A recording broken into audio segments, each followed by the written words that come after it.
దేవుడు ఒక మాట తెలియజేస్తూ ఉన్నాడు. చూడండి, ద్వితీయోపదేశ కాండం 7వ అధ్యాయం.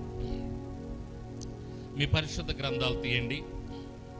ద్వితీయోపదేశ కాండం దగ్గరికి రండి ఒక్కసారి. 7వ అధ్యాయం.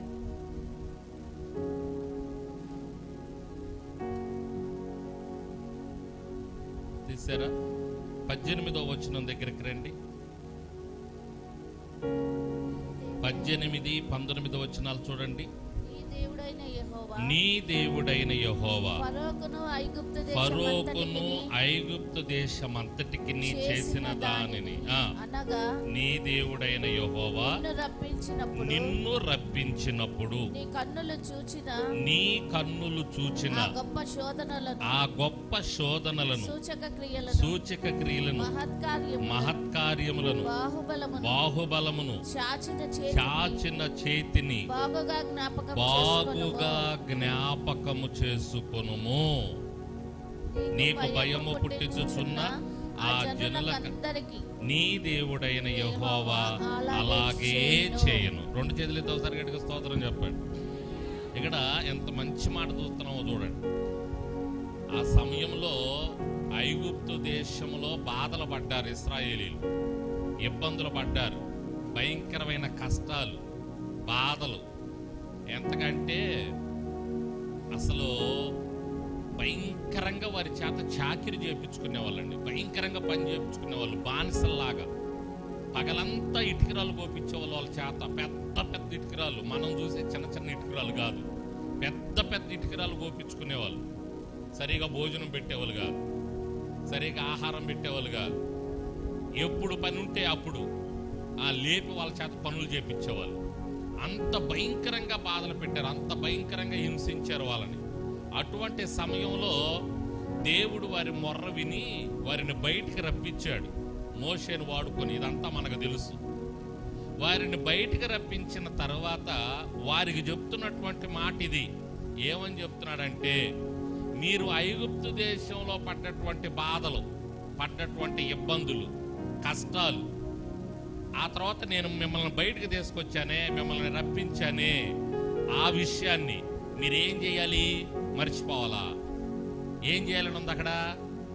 అది జ్ఞాపకము చేసుకొనుము. దేవునికి స్తోత్రం చెప్పండి. ఎంత బాగా, ఎంత చక్కగా చెప్తున్నాడు చూడండి. ఎంత వివరంగా ఏమి జ్ఞాపకం చేసుకోవాలో కూడా చెప్తున్నాడు. ఇప్పుడు మీరు కొంతమంది సాక్ష్యాలు చెప్పారు. ఆ సాక్ష్యాలు చెప్తున్నప్పుడు ఆ సమయంలో మీరు పడ్డ బాధలు, మీరు పడ్డ ఇబ్బందులు, కన్నీరు వచ్చేస్తుంది, ఏడుపు వచ్చేస్తుంది. ఎందుకంటే అది మీకు, మీ దేవునికి తెలుసు, బయట వాళ్ళకి తెలియదు. ఆ పడ్డ వాళ్ళకే తెలుసు, ఆ బాధ అనుభవించిన వాళ్ళకే తెలుసు. ఆ పడ్డటువంటి ఆ సమయంలో ఆ పడ్డటువంటి ఆ బాధ, ఇప్పుడు ఆ తప్పించినప్పుడు మీరు కన్నీటితో చెప్తున్నారు. అది జ్ఞాపకం చేసుకొని ఆయన చేసిన మేలు. ఇక్కడ చూడండి, ఏం జ్ఞాపకం చేసుకోవాలంట? నీ కన్నులు చూచిన ఆ గొప్ప శోధనలు, సూచక క్రియలు, మహత్కార్యాలు, బాహుబలము, చాచిన చేతిని బాగుగా జ్ఞాపకం చేసుకో. 2 చేతులతో గట్టిగా స్తోత్రం చెప్పండి. ఏం జ్ఞాపకం చేసుకోవాలి? ఏ విధంగా నిన్ను తప్పించాడు, ఏ విధంగా నీకు తోడుగా ఉన్నాడు, ఏ మేలులు చేశాడు, ఆ సమయంలో ఎవరిని వాడుకున్నాడు నిన్ను తప్పించడానికి, నీ జీవితంలో కార్యం చేయడానికి ఎవరిని వాడుకున్నాడు. ఇవన్నీ కూడా నువ్వు జ్ఞాపకం చేసుకోవాలంట. జ్ఞాపకం చేసుకోవాలి, ప్రతిరోజు చేసుకోవాలా? అయితే ప్రాముఖ్యంగా ఈ 2025వ సంవత్సరం ఇంకా సేపట్లో 2026వ సంవత్సరంలో అడుగు పెట్టబోతున్న మనం తప్పక జ్ఞాపకం చేసుకోవాలంట. దేవునికి స్తోత్రం చెప్పండి. మనకు సమయం దగ్గర పడుతుంది కాబట్టి చిన్న కార్యక్రమం ఏర్పాటు చేశారు కాబట్టి యవ్వనస్తులు ఒక్క మాట చెప్పి నేను ముగించేస్తా. జ్ఞాపకం చేసుకోవాలి. జ్ఞాపకం చేసుకోకపోతే ఏమైద్ది అది చెప్పి నేను ముగించేస్తా. జాగ్రత్తగా వినండి. జ్ఞాపకం చేసుకోకపోతే ఏమైద్ది? మీలో ఎవరైనా ఒకవేళ జ్ఞాపకం చేసుకోబోతే ఈ మాట విన్న తర్వాత అయినా, ఇప్పుడు జ్ఞాపకం చేసుకోండి దయచేసి దేవుడు చేసిన మేలులు. ఈ మాట విన్న తర్వాత అయినా జాగ్రత్తగా చేసుకోండి, లేకపోతే తస్మాత్ జాగ్రత్త. అందరూ ఒకసారి న్యాయాధిపతుల గ్రంథం తీయండి. న్యాయాధిపతుల గ్రంథం 8వ అధ్యాయం 33వ వచనం దగ్గరికి రండి. న్యాయాధిపతుల గ్రంథం 8వ అధ్యాయం. గిద్యోను చనిపోయాడు. గిద్యోను అనేటటువంటి ఒక మంచి నాయకుడు ఉన్నాడు ఇశ్రాయేలీలకి. ఆయన చనిపోయాడు. వినండి. ఇశ్రాయేలీయులు చుట్టూ నుండి తమ శత్రువుల చేతిలో నుండి తమను విడిపించిన తమ దేవుడైన యెహోవాను జ్ఞాపకం చేసుకొనక. జ్ఞాపకం చేసుకున్నారని ఉందా, చేసుకోలేదని ఉందా? అక్కడ వింటున్నారా? ఒకసారి 2 చేతులైతే స్తోత్రం చెప్పండి. జ్ఞాపకం చేసుకున్నారా, చేసుకోలేదా? వాళ్ళు గిద్యోను అనేటటువంటి నాయకుడు వాళ్ళని చాలా భయంకరమైన పరిస్థితుల్లో నుంచి తప్పించాడండి. తప్పించిన తర్వాత గిద్యోను చచ్చిపోయాడు. గిద్యోను చచ్చిపోయిన తర్వాత వీళ్ళు మర్చిపోయారు, దేవుడు చేసిన మేలులు మర్చిపోయారు, జ్ఞాపకం చేసుకోలేదంట. మీలో ఎవరన్నా జ్ఞాపకం చేసుకోకుండా ఉంటున్నారేమో, జ్ఞాపకం చేసుకోండి. వెతికి మరీ జ్ఞాపకం చేసుకోవాలా. ఆలోచించి సంవత్సరం నా జీవితంలో ప్రాముఖ్యంగా దేవుడు ఏ విషయంలో నుంచి కాపాడాడు, ఏ విషయంలో నుంచి నాకు మేలులు చేశాడు, వెతికి జ్ఞాపకం చేసుకొని కృతజ్ఞతాస్తుతులు చెల్లించడం దేవుడు చాలా సంతోషిస్తాడు. ఇశ్రాయేలీలు జ్ఞాపకం చేసుకోవాలా.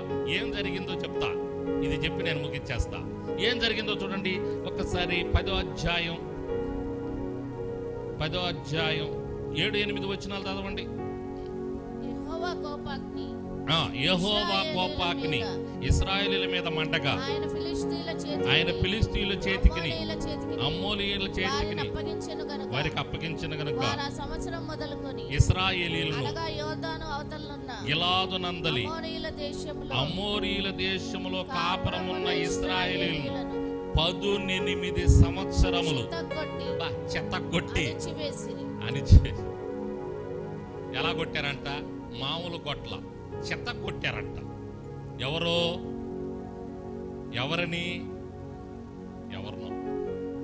ఇశ్రాయేలీయుల్ని. ఎవరు? అమ్మోనీయులు, ఫిలిస్తీన్లు. వాళ్ళేనా? ఫిలిస్తీన్లు, అమ్మోనీయులు. ఎన్ని సంవత్సరాలు? 18 సంవత్సరాలు. అక్కడ ఆ మాట చూడండి, ఆ మాట కోసం అక్కడ ఏముందంటే చెతక కొట్టి అణిచివేశారంట. చెతక కొట్టి అణిచివేసి. చెత్త కొట్టడం అంటే ఏది? ఇమ్మానుయేలు నవ్వుతున్నాడు, నాకు నవ్వుతుంది. ఇమ్మానుయేలు నువ్వు నవ్వుతుంది. చెత్త కొట్టడం అంటే మామూలుగా కాదు, చెత్త కొట్టారా అంటారు. మామూలు కొట్టడం వేరు, చెత్త కొట్టడం వేరు. ఏమండి, ఒళ్ళు హోనం అయిపోద్ది. అలా కొట్టేటట్టు దేవుడు అనుమతించాడంట. ఫిలిస్తీయులారా చెత్త కొట్టండి వెళ్ళి ఇశ్రాయేలీయులు, అమ్మోనీయులారా చెత్త కొట్టండి వెళ్ళి ఇశ్రాయేలీయులు. ఎందుకు అంటే వాళ్ళు జ్ఞాపకం చేసుకోవటల్లా, నేను చేసిన మేలులు జ్ఞాపకం చేసుకోవటల్లా, నేను చేసిన కార్యాల జ్ఞాపకం చేసుకోవటల్లా, మర్చిపోతున్నారు ఎప్పటికప్పుడు. ఒక్కసారి చెత్త కొడితే మళ్ళీ గుర్తొస్తుంది. 2026 మనం చెత్త కొట్టించుకోకుండా ఉండాలంటే ఈ రాత్రి జ్ఞాపకం చేసుకోండి ఆయన చేసిన మేలులు. గట్టిగా స్తోత్రం చెప్పండి. హల్లెలూయా. ఏం చేయాలి మీరు ఇప్పుడు? ఈ రాత్రి జ్ఞాపకం చేసుకోండి. ఈ రాత్రి మీరు గుడికి అయిపోయిన తర్వాత, మీ ఇంట్లోకి వెళ్ళిన తర్వాత కూడా, మీ మంచాల మీద పడుకున్న తర్వాత కూడా, ఈ సంవత్సరం నా దేవుడు ఏం మేలులు చేశాడు. ఒకవేళ సంఘంలో చెప్పలేకపోయాను, మరి మందిరంలో చెప్పలేకపోయాను, కానీ ప్రభువా నేను గుర్తు చేసుకుంటున్నానయ్యా, నీ కృతజ్ఞతాస్తుతులయ్యా, ఈ మేలులు చేసావయ్యా. 2026 నాకు తోడుగా ఉండయ్యా, నా జీవితంలో నాకు తోడుగా ఉండి కాపాడయ్యా. మరణాపాయ పరిస్థితుల నుంచి తప్పించావు, ఆర్థిక పరిస్థితుల నుంచి తప్పించావు, అనారోగ్య పరిస్థితుల నుంచి తప్పించావు, ఎన్నో విషయాల్లో నన్ను కాచి కాపాడేవయ్యా. దయచేసి పరిశుద్ధాత్మని సహాయముతో ఒక సేవకుడిగా, సంఘ కాపరిగా మీకు చెప్తున్నాను, గుర్తు చేసుకొని పడుకోండి. 2026 మీ జీవితాల్లో తప్పక గొప్ప కార్యాలు చూస్తారు. నమ్మిన వాళ్ళు గట్టిగా స్తోత్రం చెప్పండి. మరలా మాట చెప్పకూడదు కానీ అయినా చెబుతున్నాను, మనం 2026లో దేవుని కోపాగ్ని చూడకుండా ఉండాలంటే తప్పకుండా ఈ రాత్రి గుర్తు చేసుకొని ఆయన చేసిన మేలుని జ్ఞాపకం చేసుకొని చక్కగా దేవుణ్ణి స్తుతించి పడుకోండి. 2026 సంవత్సరంలో దేవుడు గొప్ప కార్యాలు మన జీవితాల్లో, మన కుటుంబాలలో దేవాది దేవుడు జరిగించునుగాక. అనేకమైనటువంటి మేలులతో నింపి నడిపించునుగాక.